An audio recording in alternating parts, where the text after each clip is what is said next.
దేవుని బిడ్డలారా, డబ్బును ఆశించడం, డబ్బును కోరుకోవడం తప్పని కాదు, కలిగి ఉండడం తప్పని కాదు. కానీ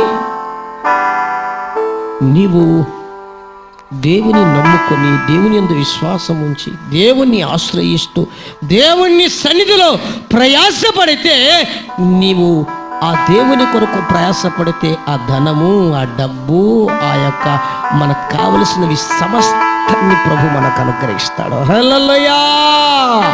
అలా కాకుండా దేవుణ్ణి పక్కన పెట్టి, దేవునికి దూరంగా ఉండి, దైవానికి దూరంగా ఉండి, డబ్బు కావాలి, ధనం కావాలి, ఆస్తులు కావాలి, అంతస్తులు కావాలి, బంగారు కావాలి, మేడమిద్దెలు కావాలి, గొప్ప చదువులు చదవాలి, ఉన్నత ఉద్యోగాలు కావాలి, లేకపోతే ఈ లోకంలో అన్నీ నాకు కావాలి అనుకుంటే నీ అవివేకం.